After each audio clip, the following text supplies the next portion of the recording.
अच्छा साहब, मैं चलता हूँ।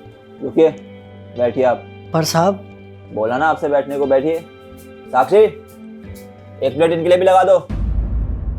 आप ठीक है ठीक है। अरे नहीं नहीं साहब, मैं खाना नहीं खाऊंगा। मैं आपके साथ बैठ के कैसे खाना खा सकता हूँ? अरे चुपचाप बैठ के खाइए ना आप, क्यों इतनी फॉर्मेलिटी कर रहे हैं? भैया सही तो कह रहे हैं, वो माली हैं, वो हमारे साथ बैठ के कैसे खाना खा सकते हैं? चुप कर दो। माली है तो क्या हो गया? क्या ये हमारे साथ बैठ के खाना नहीं खा सकते? ये हमारे साथ बैठ के खाना खा सकते हैं। साक्षी लाओ तो तुम खाना। अरे रहने दो ना साहब, आप कैसी बातें कर रहे हैं? मैं बिल्कुल सही बात कर रहा हूँ।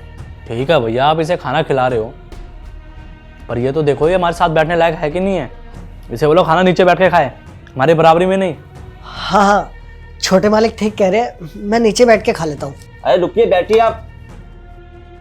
तेरे को ज्यादा दिक्कत हो रही है ना, तो उठ के चला जाए यहाँ से। ये तो यहीं बैठ के हमारे साथ खाएंगे। हाँ ठीक है, नहीं खाना मुझे आप लोगों के साथ, अंदर अपने कमरे में बैठ के खा लूंगा मैं। अच्छा निकल, बकवास कर रहा है यहाँ पे बड़ों के सामने। क्या शेखर, क्यों चिल्लाते हो तुम हमेशा उस पे? देख रही हो बड़ों के सामने कैसे बदतमीजी कर रहा है, जबान लड़ा रहा है। यही संस्कार दिए क्या हमने इसे? इसे तो मैं सुधारूंगा। आप खाइए। जी साहब।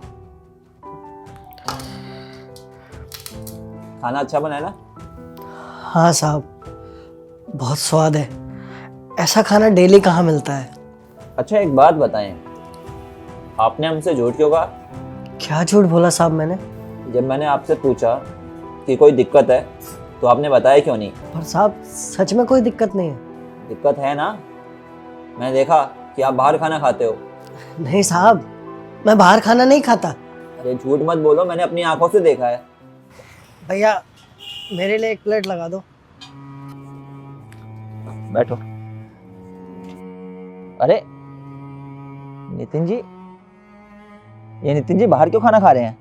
अरे वो इनके घर के सारे लोग गाँव गए ना, शायद इसीलिए बाहर खाना खा रहे होंगे। अच्छा तुम बैठो।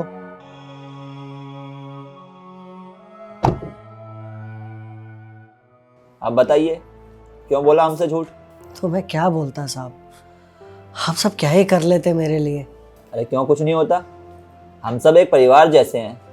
साक्षी इतने लोगों का खाना बनाती है, अगर आपका भी खाना बना देगी तो क्या दिक्कत हो जाएगी? साहब मैंने अगर आपके साथ बैठ के खाना खाया तो मुझे पाप लगेगा। अरे पाप तो आप करवा रहे हो हमारे हाथों। दिन रात ऐसे बाहर का खाना खाओगे और बीमार हो जाओगे तो कहीं ना कहीं पाप हमें ही लगेगा। अरे हमारे घर के सदस्य की तरह हैं आप। अगर हमारे होते हुए आपको बाहर का खाना खाना पड़े, आपको कुछ हो जाए, तो फिर क्या फ़ायदा हमारा होने का? देखिए कल से ऐसा मत कीजिएगा, कल से यहीं खाना खाइएगा, और ज़्यादा दिक्कत हो तो सो भी यहीं जाना आप। जी साहब। अरे पिता समान है आप मेरे, ऐसे हाथ क्यों जोड़ रहे हैं? शर्मिंदा ना करें। परिवार का मतलब ये होता है कि एक दूसरे के सुख दुख में साथ दें। चलिए अब खाना खाइए।